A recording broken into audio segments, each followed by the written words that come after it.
आंखों के किस दोष को दुरुस्त नहीं किया जा सकता? दुरुस्त मतलब ठीक नहीं किया जा सकता।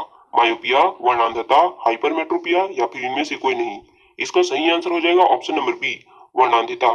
देखिए, वर्णांधता आंखों का एक रोग होता है जिसमें रोगी को किसी एक रंग या फिर एक से अधिक रंगों का बोध नहीं हो पाता, जिससे उसकी रंग बोध की शक्ति साधारण व्यक्तियों के रंग बोध की शक्ति से कम होती है। और वर्णांधता एक अनुवांशिक रोग है जिसे ठीक नहीं किया जा सकता। चलिए निकट दृष्टि दोष और दूर दृष्टि दोष को भी देख लेते हैं। देखिए, निकट दृष्टि दोष। निकट दृष्टि दोष से पीड़ित व्यक्तियों को पास की वस्तुएं तो स्पष्ट रूप से दिखाई देती है, किंतु दूर की वस्तुएं स्पष्ट रूप से दिखाई नहीं देती, और अवतल लेंस का चश्मा लगाकर इस दोष को दूर किया जा सकता है। और दीर्घ दृष्टि दोष या फिर दूर दृष्टि दोष में दूर की वस्तुएं तो स्पष्ट रूप से दिखाई देती है, किंतु पास की वस्तुएं स्पष्ट रूप से दिखाई नहीं देती, और इसमें उत्तल लेंस का चश्मा लगाना चाहिए। साथ ही साथ यह भी याद रखिएगा कि स्पष्ट दृष्टि की न्यूनतम दूरी 25 सेंटीमीटर होती है। चलिए अगला प्रश्न है, अक्रिय गैस परमाणुओं के सबसे बाहरी कक्ष में कितने इलेक्ट्रॉन होते हैं? 4, 8, 6 या 2? इसका सही आंसर है ऑप्शन नंबर बी, 8। अक्रिय गैस परमाणुओं के सबसे बाहरी कक्ष में 8 इलेक्ट्रॉन होते हैं। और helium, neon, argon, krypton, xenon तथा रेडॉन अक्रिय गैस होते हैं। इसमें से हीलियम, नियॉन, आर्गन, क्रिप्टॉन और जेनॉन जो है वायुमंडल में पाए जाते हैं, और रेडॉन रेडियो सक्रिय तत्व होता है, और रेडॉन का उपयोग रेडियोथेरेपी के रूप में कैंसर के इलाज में किया जाता है। चलिए अगला प्रश्न है, विद्युत प्रतिरोध मापा जाता है वोल्ट में, ओम में, एम्पियर में या गुलाम में? इसका सही आंसर हो जाएगा ऑप्शन नंबर बी, ओम में। विद्युत प्रतिरोध ओम में मापा जाता है।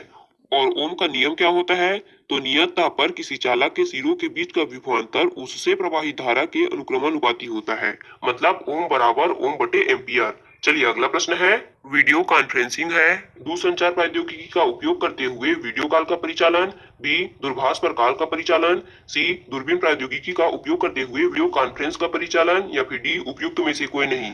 इसका सही आंसर हो जाएगा ऑप्शन नंबर ए, दूरसंचार प्रौद्योगिकी का उपयोग करते हुए वीडियो कॉल का परिचालन।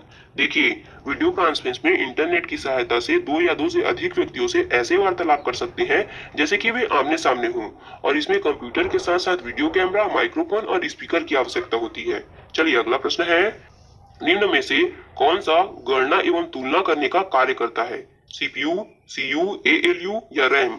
इसका सही आंसर हो जाएगा option number C, ALU. ALU का पूरा नाम अर्थमेटिक लॉजिक यूनिट होता है, और एएलयू जो है सीपीयू का वह महत्वपूर्ण भाग या कंपोनेंट होता है जहां प्रोसेसिंग के दौरान निर्देशों का वास्तविक क्रियान्वयन होता है।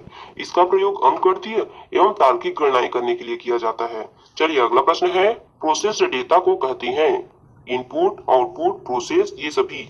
इसका सही आंसर हो जाएगा option number B, output. Processed data को आउटपुट कहते हैं। चलिए अगला प्रश्न है, स्वतंत्र भारत के प्रथम महाराज्यपाल अर्थात प्रथम गवर्नर जनरल कौन थे? Lord Attlee, Lord Mountbatten, doctor Rajendra Prasad या सी राजगोपालाचारी? इसका सही आंसर हो जाएगा option number B, Lord Mountbatten. Lord Mountbatten स्वतंत्र भारत के अंतिम वायसराय और पहले गवर्नर जनरल थे, और स्वतंत्र भारत के दूसरे और प्रथम भारतीय गवर्नर जनरल सी राजगोपालाचारी जी थे। चलिए अगला प्रश्न है, यदि लोकसभा का अध्यक्ष त्याग पत्र देना चाहे तो वह अपना त्याग पत्र निम्नलिखित में से किसको संबोधित करेगा? भारत के राष्ट्रपति, प्रधानमंत्री, लोकसभा उपाध्यक्ष या मंत्रिमंडल? इसका सही आंसर हो जाएगा ऑप्शन नंबर सी, लोकसभा उपाध्यक्ष। देखिए, संविधान के अनुच्छेद 54 के तहत लोकसभा अध्यक्ष अपना त्यागपत्र लोकसभा उपाध्यक्ष को संबोधित करता है, तथा लोकसभा उपाध्यक्ष अपना त्यागपत्र लोकसभा अध्यक्ष को संबोधित करता है। चलिए अगला प्रश्न है, देवनागरी वर्तनी के अनुसार निम्नलिखित में से कौन सा पंचमाक्षर नहीं कहलाता है? इनमें से पंचमाक्षर कौन सा नहीं है? म, अड़ा, था या ना? बताइए। इसका सही आंसर हो जाएगा ऑप्शन नंबर सी, था जो है पंचमाक्षर नहीं बल्कि व्यंजन है। और देवनागरी वर्तनी के अनुसार अंगा, या, अणा, न तथा म जो है पंचमाक्षर होती हैं। चलिए अगला प्रश्न है, सही वर्तनी वाले शब्द का चयन करें। इसका सही आंसर हो जाएगा ऑप्शन नंबर ए, श्रद्धालु। चलिए अगला प्रश्न है, दिए गए वाक्यांश के लिए एक शब्द दीजिए जिसे भुलाया ना जा सके। जिसे भुलाया ना जा सके उसे क्या कहते हैं? विस्मरणीय, भूलनीय, अज्ञेय या अविस्मरणीय? इसका सही आंसर हो जाएगा ऑप्शन नंबर डी, अविस्मरणीय। जिसे भुलाया ना जा सके उसे अविस्मरणीय कहा जाता है। चलिए अगला प्रश्न है, सूर्य के चारों ओर घूमने वाला खगोलीय पिंड क्या कहलाते हैं? ग्रह, क्षुद्र ग्रह, उपग्रह या पुच्छल तारा? इसका सही आंसर है ऑप्शन नंबर ए, ग्रह। सूर्य के चारों ओर घूमने वाला खगोलीय पिंड ग्रह कहलाता है। चलिए अगला प्रश्न है, नेतृत्व के इनमें से कौन से घटक अधीनस्थों की भूमिका को स्पष्ट बनाते हैं। स्थिरता प्रदान करना, प्रेरणा, संसाधनों के उपयोग या लक्ष्य की स्थापना। इसका सही आंसर हो जाएगा ऑप्शन नंबर डी, लक्ष्य की स्थापना। चलिए अगला प्रश्न है,